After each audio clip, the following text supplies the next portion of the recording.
안녕. 나는 독후감 쓰는 찍찍이 야옹이야. 내 독후감을 너희들에게 이야기해 줄게. 오늘은 삼체 2부의 일곱 번째 이야기야. 동면에서 깨어난 장베이 아이는 우주 함대 중 아시아 함대에 배치받았어.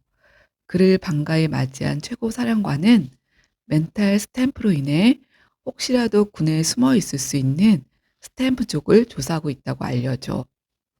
그러면서 그들이 있다면 아마도 삼체 세계가 지구에 가까이 다가오는 그 순간 우주 높이를 감행할 것이라고 예상해 군에서 축출해야 한다고 하지. 특히 대협곡 이후에 만들어진 우주선 179척은 함장이 절대적인 권력을 가지고 있어 함장이 스탬프족이라면 우주선 전체를 잃어버릴 수 있다고 설명해주며 지금 비밀리에 해당 우주선 함장들에 대한 조사가 실시되고 있음을 시사해. 하지만 멘탈 스탬프가 존재하기 전에 동면한 장베이하이와 동료들은 그런 걱정을 할 필요가 없는 군인들이므로 함장의 심사 기간 동안 우주선들의 집행 함장이 되어달라고 부탁하지만 장베이하이는 우린 구시대의 사람으로서 불가능할 것 같다고 말했어. 하지만 사령관은 지금의 우주선은 전문 기술이 필요하지 않으며 명령만 내리는 시스템이라 간단한 조작법만 익히면 된다고 해. 어쩔 수 없이 장베이 하이는 자신에게 배당된 자연 선택코로 승선했고 거기에 있는 우주군 병사들을 보았어. 그들은 모두 키가 훤칠했고 기민하고 민첩함이 느껴졌지.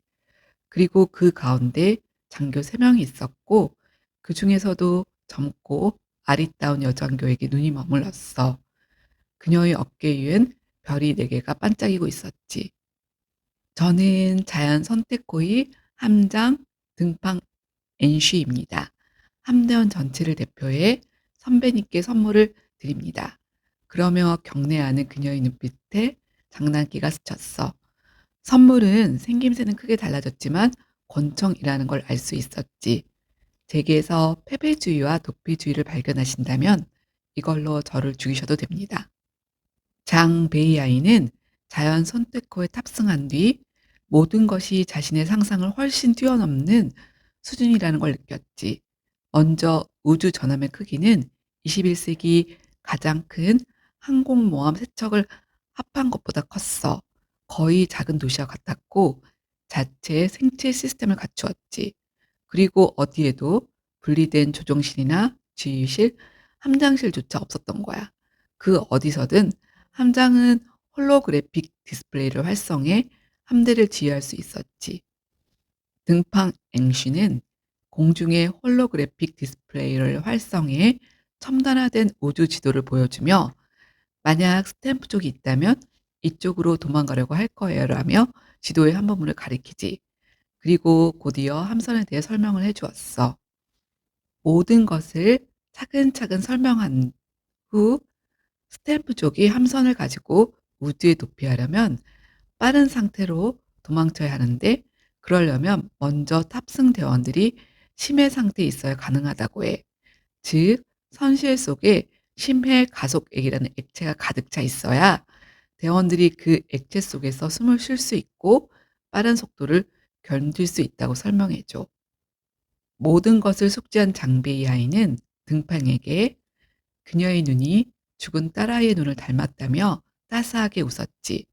그러다 나지막히 그녀의 이름을 부르며 등팡, 네? 어느 날 내가 당신을 죽여야만 상황이 오더라도 용서해 줘요. 제가 스탬프족이라 생각하세요? 장베이 아이는 그녀를 응시하며 우리는 땅과 바다에 속해 있고 당신들은 우주에 속해 있어. 그게 나쁜 일인가요? 아니, 아주 좋은 일이죠. 그리고 등팡이 조사를 받는 동안 장베이 하이를 함장으로 인식하기 위한 작업, 즉 홍채와 지문 데이터를 입력한 후 장베이 하이는 마지막으로 등팡이 사용했던 함장 암호를 자신이 사용할 암호로 바꾸는 작업을 하러 선실로 들어갔어. 한참 후에 나온 장베이 하이는 끝났소. 왜 이렇게 오래 걸리셨습니까? 하며 모니터를 보던 등팡은 "오 마이 갓!" 하고 소리쳤고 나머지 장교들이 그녀의 눈길을 따라보니 자연 선택호는 이미 무인 원격 장치로 전진사, 즉 급가속 상태로 돌입하기 직전이었지. 이제 버튼 하나만 누르면 최대 가속도로 우주 지도상에 설정해 놓은 목표로 날아가게 되는 것이었어. "미쳤습니까? 안 돼요. 이러지 말아요." 장베이하이는 "자연 선택호는 곧 전지사 상태로 돌입한다. 탑승자 전원은 곧장 심해 상태로 들어가도록." 등팡은 장베이하에게 "스탬프족인가요? 그건 불가능하다는 것을 알고 있겠지. 그럼 ETO? 그것도 아니다. 그럼 뭔가요? 나는 책임감 있는 군인으로서 인류의 생존을 위해 싸울 것이다. 이렇게 하는 이유가 뭐죠? 가속 상태로 들어가면 설명해 주지. 다시 명령한다. 탑승자 전원은 당장 심해 상태로 들어가도록. 등팡, 기억하는가? 내가 당신을 죽여야 한다면 이해해 달라고. 이제 시간이 많지 않군. 곧 등팡은 그가 시키는 대로 심해 상태로 돌입을 명령하지. 현명한 선택이야. 성숙한 함장이군. 어디로 가려는 거죠? 어디로 가든 여기 머물러 있는 것보단 책임감 있는 행동이겠지. 장베이하이는 심해 가속액이 온몸에 가득 차는 것을 느끼며 아버지의 영혼이 자신과 하나가 되는 것을 느꼈어. 자연 선택호 전진사. 아시아 함대 사령부에서는 자연 선택호가 도저고 있다는 믿기 힘든 사실을 알아차리고 따라가서 잡으려고 했지만 잡을 수가 없었지. 자연 선택호는 삼체 함대가 오는 반대 방향으로 미친 듯이 날아가고 있었어. "여긴 집행함장 장베이하이. 아시아 함대 사령관 응답하라. 직접 통화하고 싶다. 함대 사령관, 현재 상황 보고하라. 장베이하이. 이탈은 모두 나의 책임이고 공모자는 없다. 함대 사령관, 전함의 상황은 어떤가? 모두 양호하다. 반역을 감행한 이유가 뭔가?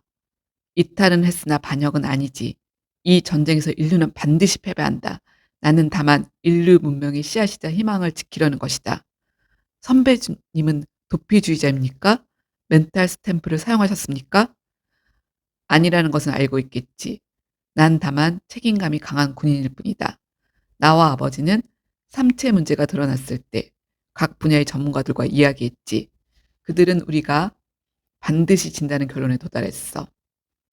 하지만 현재는 그들의 의견이 틀렸다는 것이 증명되지 않았습니까? 사령관, 자네는 그들을 과소평가하는군. 그들이 대협곡, 제2차 개몽운동, 제2차 르네상스, 그리고 세계가 고도로 발전한 것을 이미 예언했어. 그리고 인류가 최후의 전쟁의 패배에 멸종할 것도 예언했네. 지자의 방해로 우린 기술만 발전했지 기초과학은 그대로 정체해 있어. 나는 아버지에게 인류 문명의 씨앗을 남기는 데 노력하겠다고 약속했지. 알겠습니다. 자연 선택호는 현재 연료가 5분의 1밖에 없습니다. 우리가 쫓으려면 쫓을 수 있겠지만 그러다간 까닭 자연 선택호 연료가 바닥나 결국 모든 장치가 작동을 멈춰 죽음의 전함이 될 수 있기 때문에 지금은 우선 지켜보기로 하겠습니다. 러지가 잠에서 깨어 TV를 보니 온통 축제 분위기였어. 삼체 함대는 삼체 탐지기 한 대와 삼체 전함 한 대를 제외하곤 모두 감속 상태였고 모두들 막강한 지구 함대가 지키고 있는 곳에 이렇게 적은 수의 삼체군이 온다는 것은 결국 지구의 힘에 눌린 삼체 세계가 평화 협상을 하려 한다고 생각하며 그들과 어떻게 협상할지를 놓고 토론하고 있었고 한편에서는 불쌍한 삼체인들을 받아들여 살 곳을 내줘야 한다는 여론도 팽배했지. 한편 러지는 장웬과 아이의 동면 정지를 요청했지만 동면에서 깨어나는 인구를 조절해야 한다는 정부의 정책에 따라 한 달 후에 그들의 동면 정지를 허가받았어.